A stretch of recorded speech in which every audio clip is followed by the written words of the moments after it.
안녕하세요, 여러분. 한 주간의 세계 경제 요약해보는 시간입니다. 9월 둘째 주입니다. 자, 미국 경제부터 보면요. 미국 8월 소비자 물가지수 CPI가 이번 주에 나왔어요. 수요일에 나왔습니다. 전년 동월 대비 2.5% 상승한 걸로 나왔어요. 전체 소비자 물가지수 오버롤 헤드라인이라고도 하죠. 8월에 2.5% 여기입니다. 이걸 가지고 과거로 거슬러 올라가면 이때 2021년 초 물가가 급등하기 시작할 때 이때 이후로는 지금까지 이렇게 낮은 물가 상승률 없었다는 거예요. 게다가 바로 그 전달 7월 수치가 2.9%였습니다. 2.9%에서 2.5%로 크게 둔화한 거죠.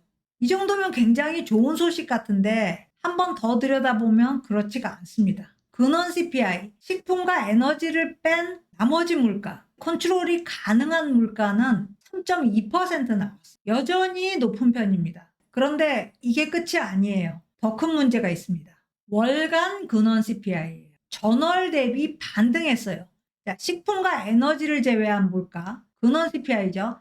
한 달 사이에 얼마나 올랐나, 월간으로 얼마나 올랐나, 이 얘기인데 7월보다 더 올랐다는 거예요. 자, 전체 물가부터 보면요. 한 달 사이에 0.2% 상승했어요. 7월과 동일한 수치 나왔습니다. 그런데 근원 CPI, 식품과 에너지를 제외한 물가를 보니까 한 달 만에 0.3% 상승했더라. 7월의 0.2%보다 오히려 더 올랐습니다. 그리고 이코노미스트 예상도 0.2%였어요. 이 예상도 상회한 거죠. 상당히 실망스러운 수치 나왔다. 이런 얘기입니다. 자, 하지만 물가가 예상보다 둔화 안 했다. 오히려 어떤 부분은 상승률이 더 올랐다. 이게 그렇게 큰 문제는 아니에요. 왜냐하면 이미 물가는 많이 잡혀 있기 때문에 우리가 용인할 수 있는 폭에서 오르락내리락 하고 있다는 거죠. 그러니까 크게 불안해할 문제는 아닌데, 그런데 하필이면 다음 주에 연준의 금리 결정이 있습니다. 금리를 내린다. 이게 취소되지는 않을 것 같아요. 그 정도로 인플레 반등이 크지 않아요. 그럼 뭐가 문제냐? 내리기는 하는데 조금 내리느냐, 많이 내리느냐, 폭이 문제인 거죠. 그동안 트레이더들이 빅컷에 대한 기대치를 계속 높여왔습니다. 0.5%포인트 내릴 거다. 이런 기대가 막 커지고 있었어요. 그런데 인플레가 생각처럼 둔화하지 않았다. 결국 다음 주 빅컷은 물 건너 간 얘기 아니냐. 이런 해석 나오면서 국채 수익률이 상승 반전했습니다. 자, 차트 보면 위에 밝은 파란색이 10년물 수익률이고요. 아래쪽이 2년물 수익률입니다. 둘 다 내려가고 있었어요. 다음 주에 기준금리 내린다고 하니까 국채금리 먼저 내려간 거예요. 그런데 CPI 결과 나오면서 반등한 겁니다. 자, 국채 시장은 이랬고요. 증시는 어땠냐? 증시는 하락하다가 반등을 해요. 왜 그랬을까요? 이게 이번 주 흥미로운 측면입니다. 그 이유를 찾아볼 필요가 있겠죠. 자, 11일 아침 증시는 개장하자마자 이렇게 급락을 했습니다. CPI 지표가 증시 개장하기 30분 전에 발표가 되니까 증시는 개장과 함께 급락했다. S&P 500 지수입니다. 그런데 지수가 하락하다가 반등합니다. 반등을 넘어서 쭉쭉쭉 더 올라가요. 장중에 저점과 고점 차이가 3%대 났다. 이건 뭔가가 있다는 얘기죠. 보통 한 3%대 장중 변동성이 있으면 상당히 의미 있는 설명이 있어요. 과연 이번 주에도 그랬냐? 맨 처음 얘기가 나온 게 젠슨 황의 발표가 증시 반등을 만들어냈다. 이거였습니다.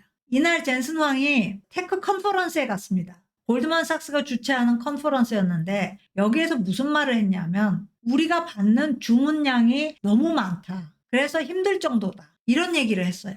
이건 AI 수요가 살아있다 이 얘기잖아요. 자, 정확하게 뭐라 그랬냐? 우리는 엄청난 수요 때문에 잠도 줄이고 있다. 엔지니어들은 3시간 정도밖에 못 잔다. 뭐 이 정도 자면 충분하다. 이렇게 반농담조로 얘기를 했어요. 우리 고객들의 매출과 이익은 다 우리 책임이다. 고객들은 우리 반도체를 가능하면 빨리 받기를 절실히 원한다. 왜냐하면 자기들 매출과 이익에 직결되는 문제니까. 그래서 우리 고객들이 때때로 감정적이 되기도 한다. 이 정도면 엔비디아의 딜리버리를 둘러싸고 그리고 그 순서를 둘러싸고 얼마나 긴장감이 고조되어 있는지 실감이 되죠. 증시가 듣기 원했던 얘기입니다. 자, 다음 날에도 젠슨 황의 얘기는 이어졌습니다. 목요일에는 AI 논의하기 위해서 백악관에 갔어요. 다른 빅테크 CEO들도 갔는데 백악관에서 나오면서 젠슨 황만 인터뷰를 했습니다. 그리고 거기서 우리는 새로운 산업혁명의 초입에 있다. 이런 멋진 말을 했어요. 이 말을 처음 한 건 아니에요. 그럼에도 사람들로 하여금 이제 시작이구나. 이런 느낌이 들게 하는 그런 말이죠. 그래서 다음 날도 올랐고 그 다음 날도 역시 올랐다. 이 상승을 엔비디아가 주도한 겁니다. 그럼 이제 우리는 이렇게 생각을 하는 거죠. 역시 미국 증시는 AI 혁신을 신봉하고 있어. 이렇게 생각하는 거죠. 그런데 그렇지 않다는 주장도 있습니다. 근본적인 변화는 없다. AI 혁신 의심한다. 비즈니스 모델 수익성 다 의심한다. 그냥 옵션 행사 때문에 오른 거다. 이런 주장이에요. 자, 이게 무슨 얘기냐? 금요일에 만기 도래하는 엔비디아의 단기 콜 옵션 일주일짜리. 이게 수요일에 대거 행사가 됐습니다. 콜 옵션이니까 주가가 오를 때 행사해야 이익을 보는 거죠. 수요일에 오른다고 생각하고 행사를 한 겁니다. 금요일 만기 도래하기 전에요. 자, 엔비디아 주가에 옵션이 어느 정도 중요하냐? 지난 50일간 엔비디아 주가의 하루 평균 변동률이 3.6%였습니다.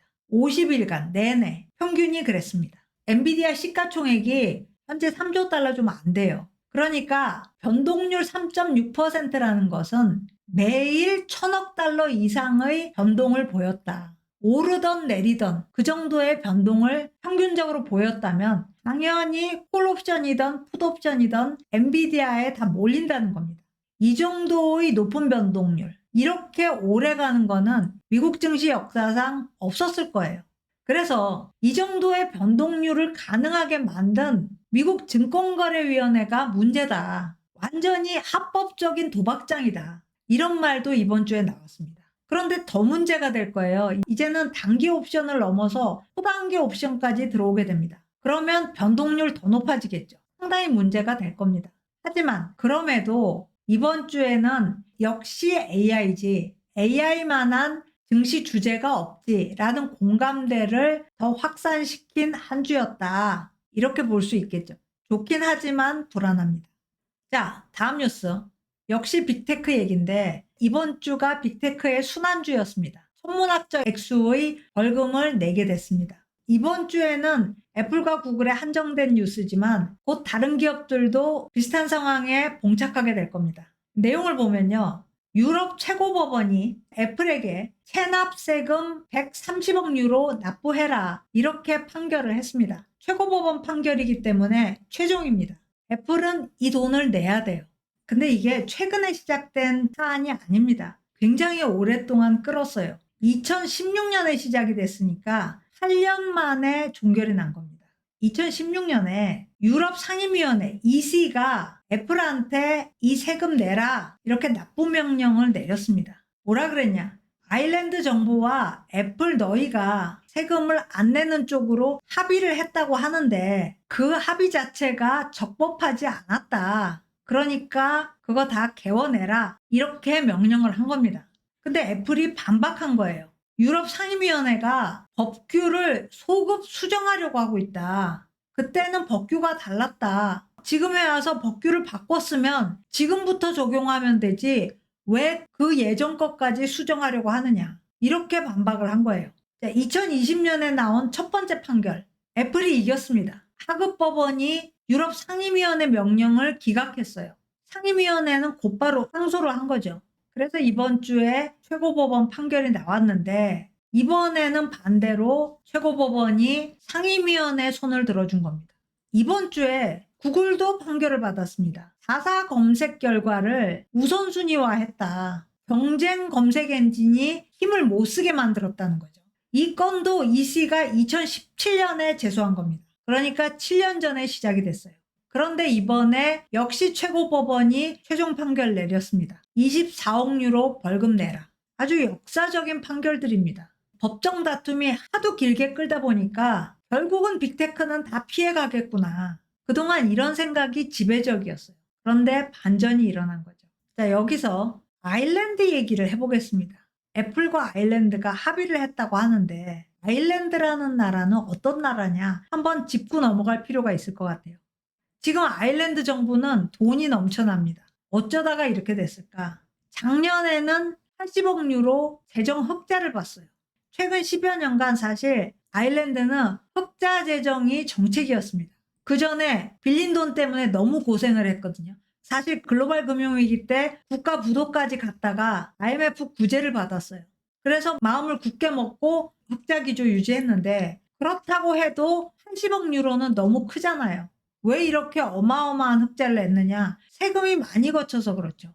작년 초에만 해도 아일랜드는 경제성장률 1% 예측했습니다. EU 전체의 경제성장률 전망이 높지 않았거든요. 그런데 결국 작년에 5% 달성했어요. 전망치의 5배 성장을 한 겁니다. 그러니까 당연히 세금이 많이 거쳤겠죠. 그런데다가 올해는 애플로부터 130억 유로 받게 된다. 완전 횡재한 겁니다.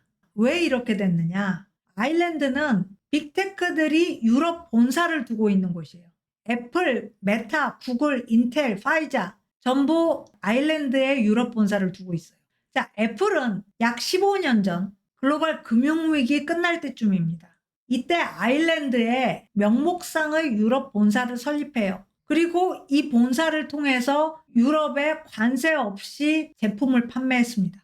아일랜드가 EU 회원국이니까 EU 회원국끼리는 관세가 없으니까요. 자, 그런데 유럽 인구가 3억 명입니다. 엄청나게 큰 시장이죠. 아일랜드 인구는 500만 명밖에 안 돼요. 3억 명의 시장에 물건을 판 수익이 아일랜드에 고스란히 들어오게 생겼습니다. 엄청난 법인세 흑자가 예상되는 거예요. 아일랜드한테는 그 정도의 돈이 필요가 없어요. 그래서 아일랜드가 면세 특혜를 준 겁니다. 면세 특혜 주면 다른 기업들 본사 유치하는데 도움이 될 거다. 이렇게 생각한 거죠. 그런데 문제가 있습니다. 유럽 상임위원회가 보기에 아일랜드한테는 이득이지만 유럽 각국한테는 손해입니다. 유럽 전체한테도 손해고요. 상임위원회가 이걸 그대로 두고 볼 리가 없고 곧바로 시정 조치 들어간 겁니다. 그리고 소급 명령을 했는데 이번 주에야 결론이 나온 거고요. 아일랜드는 사실 이 돈을 별로 원하지 않았어요. 불편한 돈입니다. 애플이랑 약속을 했는데 제3자가 들어와서 이 약속을 파기시킨 거니까요. 애플한테도 미안한 거죠. 하지만 이제 판결이 났으니까 받을 수밖에 없는 거죠. 자, 이 돈을 어디다 쓸 거냐? 이런 질문에 대해서 아일랜드 이코노미스트가 이렇게 얘기를 했습니다. 아일랜드는 제3세계 인프라를 구비한 제1세계다. 선진국이지만 인프라는 엄청 낙후되어 있다. 이런 얘기입니다. 그 인프라를 끌어올리는 데 써야 되지 않겠느냐. 인프라 개선에 효율적인 지출을 할 필요가 있다. 이 얘기가 무슨 얘기냐면 아일랜드는 지난 30년, 35년 사이 유럽 최빈국에서 유럽의 최부국이 됐습니다. 1인당 국민소득이 9만 달러 정도 돼요. 그런데 재미난 게 아일랜드 사람들이 그만큼 잘 사느냐? 전혀 그렇지 않아요.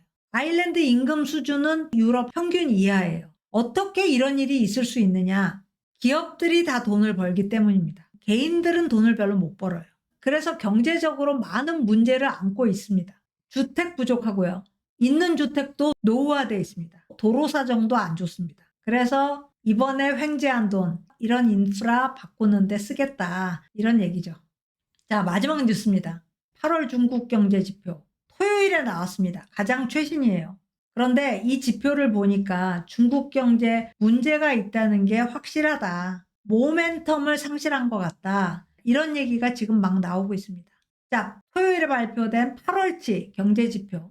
산업 생산이 전년 동월 대비 4.5% 증가했는데 이게 예상을 하회하는 수치고요. 또 4개월 연속 산업 생산 증가율 둔화되고 있습니다. 자, 차트에서 보면 여기에요. 검은색입니다. 5월부터 8월까지 4개월 연속 둔화되고 있죠. 이 4개월 연속 둔화라는 게 2021년 9월 이래 코로나 봉쇄 때 이래 최장기 둔화입니다. 심각한 거죠. 소매 판매는 2.1% 증가했어요. 노란 그래프입니다. 이건 전월 대비 둔화입니다. 7월에는 상승했어요. 그런데 안심할 수 없는 게 소매 판매는 더 문제입니다. 이미 이렇게 급하게 둔화되고 있다가 잠깐 반등이 2번 나왔는데 전체를 보면 대세 하락하고 있다는 걸 보여주죠. 자, 중국 경제 전반에 있어서 투자가 둔화되고 있습니다. 차트 보면 위에서부터 제조업 투자, 인프라 투자, 고정자본 투자, 그리고 부동산 투자입니다. 전부 완만하지만 상승률 둔화되고 있습니다. 결국 8월 데이터는 중국 경제가 이대로 가면 5% 성장 목표 달성하기 어렵다. 이걸 보여주는 겁니다. 지금 대부분의 글로벌 금융기관들이 중국 경제 성장률 하향 조정하고 있어요. 금요일에 이번 데이터 나오기 전에 미주어 증권이 중국 GDP 4.8% 예측했던 거를 4.7%로 내렸습니다. 대규모 부양 정책 필요하다. 당장 시행하지 않으면 기회를 영영 잃는다. 이런 얘기 계속 나오고 있고요. 다음 주엔 더 많이 나오겠죠. 그런데 문제가 있습니다. 여러분도 아시다시피 이미 발표한 부양 정책들이 꽤 돼요. 그런데 이 정책들이 실행이 안 됩니다. 시진핑 주석도 어제 지방정부가 빨리 성실하게 실행해라. 이런 얘기를 했어요. 이게 무슨 얘기냐? 왜 미실행되냐? 금리를 내려도 그 금리로 돈을 빌리는 사람이 없다는 거예요. 왜? 정보를 믿지 못하기 때문에. 지금 중국 경제 상황이 어느 정도 나쁜지 이걸 잘 모르기 때문에. 그래서 중국 경제의 가장 큰 문제는 미스인포메이션이다. 왜곡된 정보다. 이 왜곡된 정보를 국민이 안 믿는다. 국민의 정보 불신은 경제에 정말 치명적이다. 이걸 바꾸는 게 시급하다. 이런 얘기 나왔어요. 자, 오늘 스캔 여기까지 하겠습니다. 고맙습니다.